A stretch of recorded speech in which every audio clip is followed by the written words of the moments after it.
Okay.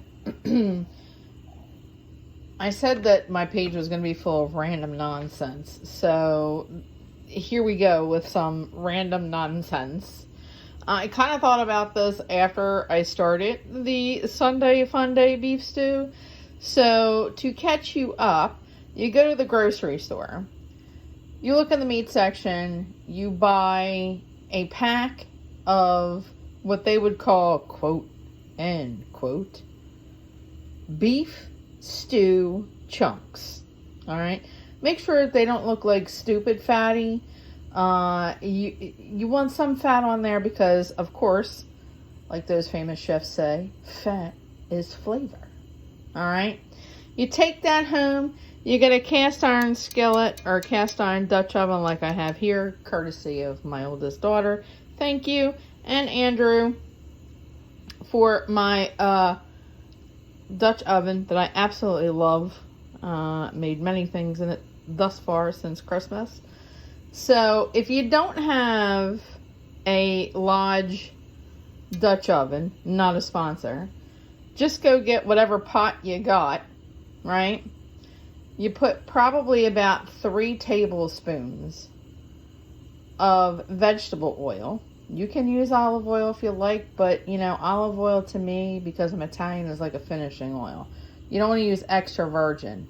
You use the plain olive oil. All right, so if you got some vegetable oil or some shortening, you want to put that in there first. Then turn the pan on hot, your pot on high. Get it ripping hot. Take your stew meat out of the pack. You want to toss it in about a tablespoon of cornstarch. Why do you ask? Put cornstarch in there. Cornstarch is going to inevitably thicken the broth, so it's not soup. There's a difference between soup and stew. Stew is thicker than soup, okay? So once it's ripping hot and you got your cornstarch laden beef bits, you're going to toss them in that pan when it's ripping hot. You're going to toss them around and get them nice and golden brown and delicious. While you're doing that, you might want to multitask. You can chunk up 1 large potato with the skin on. The skin is fiber. If you got bathroom problems, it's going to help. Chunk up some carrots and a half of a medium yellow onion. You can use all kinds of veggies. I mean, if you got some spring onions, throw them in there. You got some green peppers, throw them in there. It's basically you are taking the veggies that, our days are numbered with them, and they're looking a little,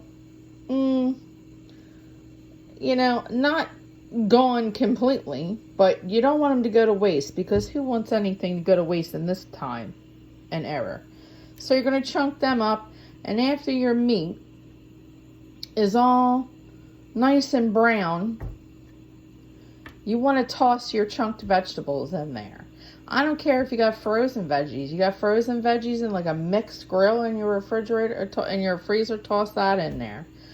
Do not be alarmed of the brown bits at the bottom of the pan. In hoity-toity technical terms, that's called fond. F-O-N-D. Fond equals flavor. So, as long as you're not burning it, and it's crispy, it's brown, it's at the bottom of the pan, that's inevitably going to give you flavor. Okay? Then you want to toss in, after your veggies are cooked a little bit, which we call translucent, you put your onions in there. Your onions are almost see-through. That's translucent. After that's done, you're going to take some of this. Not a sponsor at all. Beef broth. It looks like 32 ounces. You're going to chuck that in there slowly. As you're chucking it in there slowly, you're going to scrape the bottom of the pan and get some of that fond off of there. And that's going to add flavor to your stew. All right. I usually do not season my stew until it comes to a boil. All this foamy stuff, you want to skim that. That's like ridiculousness. So what you do is you take your spoon here and you scoopy along the side, not to get the broth, but you know, pull it to the edge real soft. See that? That ain't good. In cooking fancy terms, that's called scum. You don't want that. So what you do is you toss it to the side here. Alright? Make sure you get all that off of there. I usually do not season my stew until it's almost completely done, because evaporation. So if you add too much salt in the beginning and you get evaporation, the water or the broth in your pan is going to condense a little bit. It'll make it saltier. You don't want this tasting like a salt lick, okay? But for all intensive purposes, I'm gonna salt it and season it now because we're on videos. How much of everything do I put in there? Let me tell you. Don't know.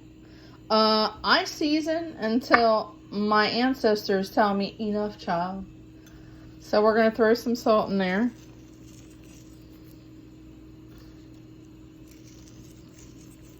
And you know what we say in the restaurant world? We tell you to taste your food. Always taste your food. Alright, if I had 2 hands, pepper. But I don't have 2 hands. So now what we're going to do is we are going to, pardon the movement of the camera here.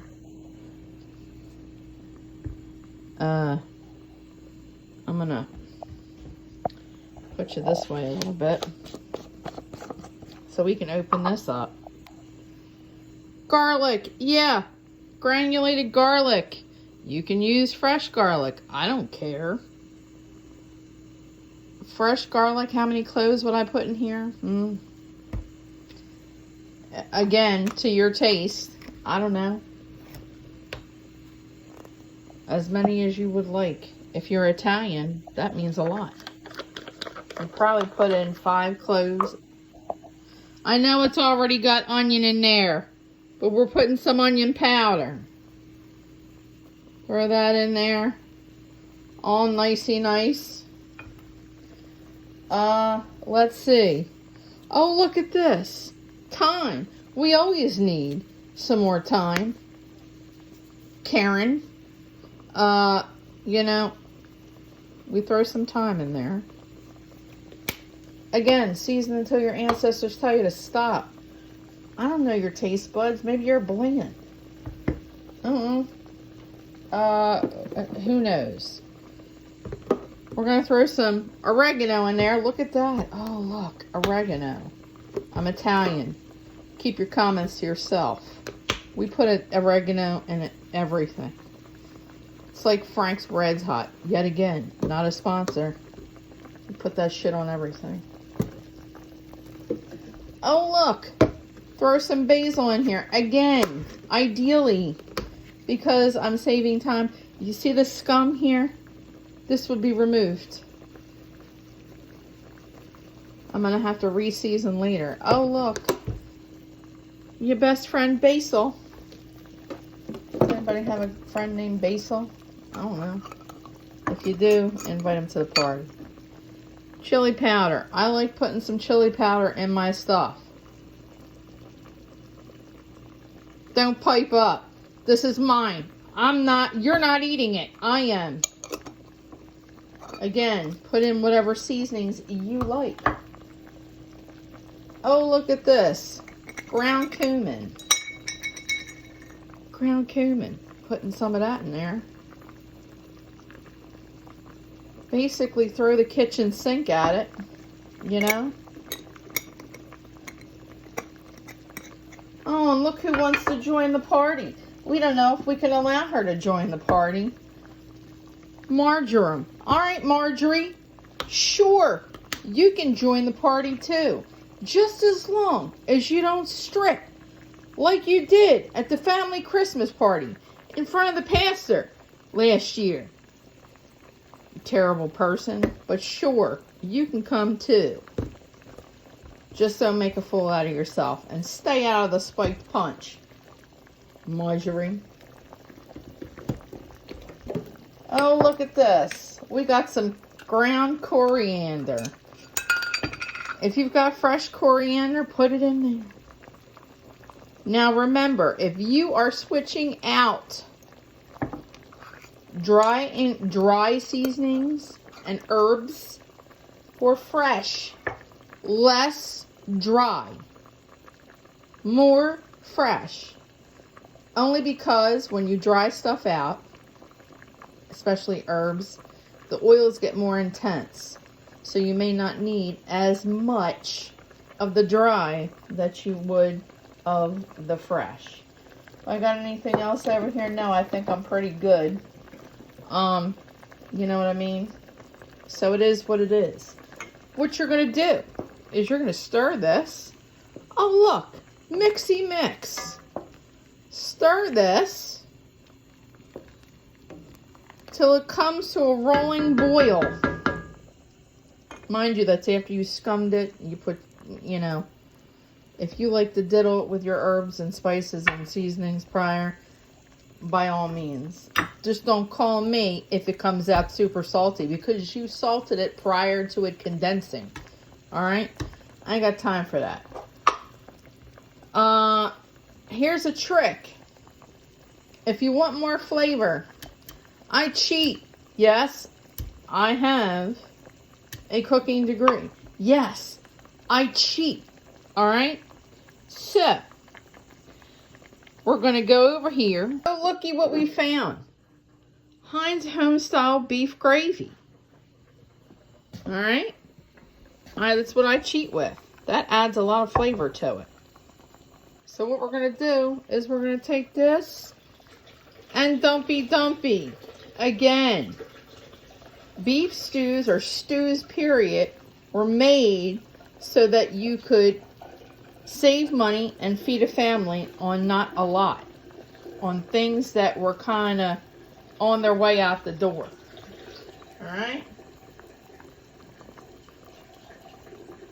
So. And yes, take the jar out. Once you've dumped it all out, put some water in there, recap it, and shaky, and put the water in here. Listen, ain't nobody got pocketbooks that big that can afford all this shite. This is expensive. You left good stuff in there. Okay? So then we're going to toss that over there. Once it comes to a rolling boil, again, you're going to let it boil for approximately 5 minutes.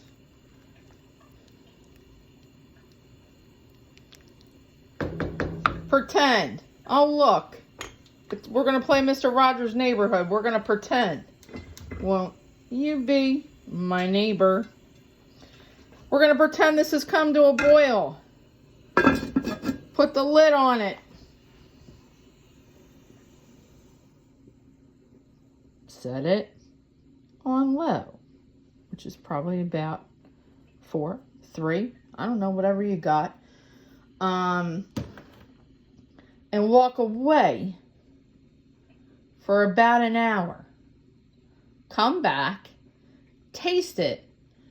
Tasting is most important when you're cooking, so you know how to adjust your seasoning, okay? If, for some reason, the condensation it's condensed more than you think it should, you can always add water. Or if you have more of this stuff, not a sponsor, add it. And taste your meat. If it's tender, the veggies are tender, time to eat. If you think there is too much liquid or it's too liquidy and you would like it thicker, here's what your best friend is. Look. Oh, look, it's cornstarch. You're going to take about a teaspoon of cornstarch, put it in a container. Add water to it until it looks like skim milk. Slowly pour that in there as you're stirring. Watch it thicken. If it's thickening, stop. If it's not, put more in until it's thickened to your liking. Reminder, if you're going to eat this the next day, it may appear thicker. If it appears thicker because you added cornstarch to it to thicken it, add a little bit more of this. Not a sponsor. Or add water, or add whatever stock that you have at home. Just remember to taste and re-season, because the more liquid you put in there, the weaker the seasoning is going to get. Remember that. All right? So this is the end of the cooking that I wanted to do today, just to show you what I was doing. Look, that's going to be delicious. Mama Dukes and I are going to eat good tonight. So that ends chapter 1 of the Corner Cauldron Kitchen, I guess. And maybe if this takes off, I'll do more, you know? Invite your friends. It's called seasoning. You heard me. Nobody likes food that tastes like you licked a piece of copy paper, all right? Season your food. And don't kill your food. Remember, you killed the cow got killed once before, all right? Please don't disrespect it by killing it again until it looks like a hockey puck or a piece of charcoal. That's unnecessary and downright disrespectful. All right, everybody. Enjoy. Bon appetit.